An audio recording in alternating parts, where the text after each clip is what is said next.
Hello and welcome, everyone. It is time to enter the Kumite.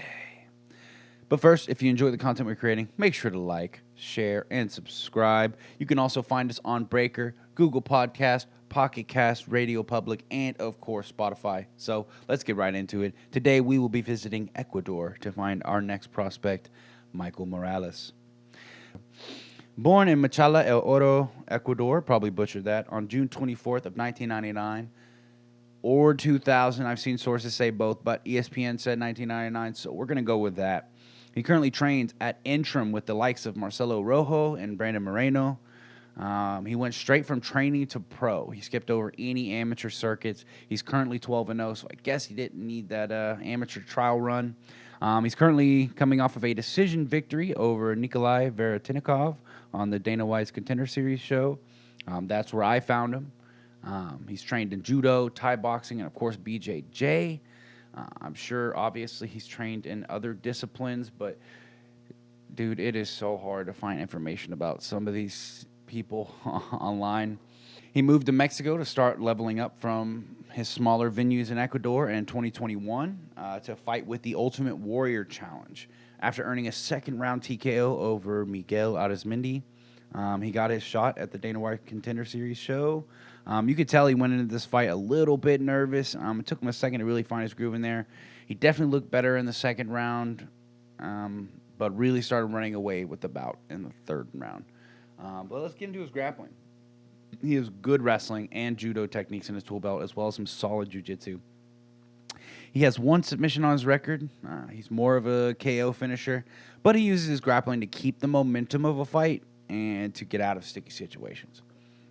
He uses his grappling like a mixed martial artist, rather than being strictly one discipline or the other. He's really strong with the body lock. In the second round against Veretinikov, he lands a couple of takedowns, one from an over-under position while he has himself perpendicular to his opponent. They they went on the merry-go-round until Morales found the sweet spot. The next, and this one is really nice, while having Veretinikov's back, Veretinikovs works his way to the cage, where Morales uses his right leg to actually kick Veretinikov's leg forward, getting his knee behind his hamstring, and then changing directions to pull all of Veretinikov's weight backwards. This was a beautiful takedown. And just another beautiful takedown here. As you can see, Morales has the back of Veretinikov and then very swiftly swings his right leg onto the other side of Veretinikov's, and making him completely perpendicular to him, and executes an amazing perpendicular suplex. It almost reminds me of a gator roll. So let's get into his striking. He kind of has a Muay Thai boxing style. Thai boxers really like to deflect and parry punches. Anderson Silva was a big advocate of Thai boxing, and it can work, but it is very hard to do, and people can set you up if you aren't careful. He has a really strong and fast switch kick to the body or to the leg, and he does a great job at not telegraphing it. I think if he can refine this technique, we'll see a KO switch kick to the head after landing a few of them to the leg and the body somewhere in the future. He is young, but he is willing to commit to the body. It fascinates me how long it takes many fighters to really see the effectiveness of body strikes and to utilize them for themselves. Morales also hides his body shots with a feint of coming over the top to get his opponents to bring their hands up. He really puts his all into these feints, too. That's what makes him a little different. You can see here in round 3 that he dips down, making it look like he's about to come up over the top with a huge left hook, then rips Veretinikov to the body. A piece of why he landed this was due to him conditioning Veretinikov with throwing all the naked left hooks that he'd attempted earlier throughout the fight. He has a lot of power in his hands, and for the most part, likes to throw his punches big and wide. I'd really like to see him clean it up a bit and use his jab to set up those big shots, but his hook and overhand combos have been working thus far, as he has 9 wins by KO or TKO. As you can see here, Morales already has an understanding of how to process data based on his feints. He pumps out the jab feint 5 or 6 times in a row here to see how Veretinikov responds, and every single time he responded by putting up his rear hand for the parry.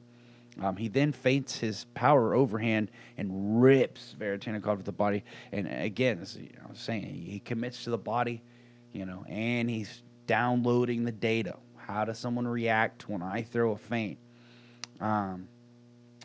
Veretinikov really didn't try to hide his plan. but this still shows high fight IQ on the horizon for young Morales. Feint to see if the opponent will reveal their cards, then take advantage with what you know and plan 2 or even 3 steps ahead. He keeps his hands low for the most part and only brings them up into reaction to something.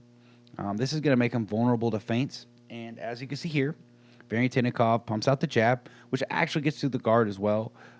But Morales goes to parry the jab with his rear hand, and he gets caught with a big straight. I'm not sure what his game plan was with the parry, but he does like to parry and then back out. But here you can see him back up in a straight line and actually cross his feet here too.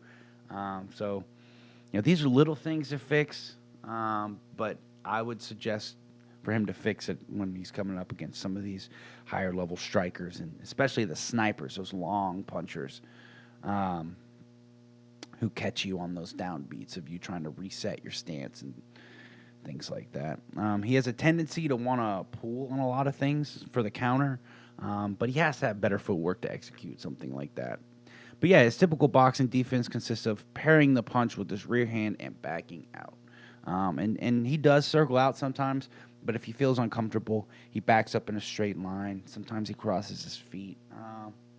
Just little things. He's really young. This should not be hard for a 22-year-old to, decondition himself from. Future plans. Now, this kid is young, so I'm not going to make too many assumptions about how well he'd match up against the UFC's top welterweights. However, in his fight with Varyatinnikov, he was up against a grown-ass man. And Varyatinnikov was very skilled, so he is not to be slept on. He was on Dana White's Contender Series for a reason. Fun fights that I'd like to see. I'd like to see the UFC build this kid up slow. So maybe someone like Dean Barry. I believe they'd make great UFC debut opponents for each other. Jesse Ronson has a couple of notable wins, so it would propel Morales fairly quickly, but not be too big of a jump too early on. Nicholas Stolze, he's coming off of 2 losses and should fight someone beneath him, if I'm being honest. I'm starting to delve way down to the UFC's ranking archives. There are a lot of talented fighters on the way up as we speak. Dana White, the big man himself, says that he believes in this kid. He said that if this kid can keep his head on straight, that he sees a potential star. And Ecuador, they are already behind this kid. Even though he hasn't even been in the UFC, they believe in their guy. They have him. They got Chito Vera. They have more on the way. But yeah, you can see it on all the YouTube comments, Twitter comments, TikTok comments. Ecuador likes this guy. He could have a whole country behind him, maybe even more. He says he's ready to carry the banner for Latin America. But there are all kinds of other components that I could go into from here. But I like to keep these videos somewhat relatively short and sweet. So with that, I will go ahead and wrap up my thoughts on Michael Morales. I'd like to thank everyone for entering the Kumite with us here today. Remember to like, share, and subscribe. Remember, guys, this is not a sport. You don't play fight.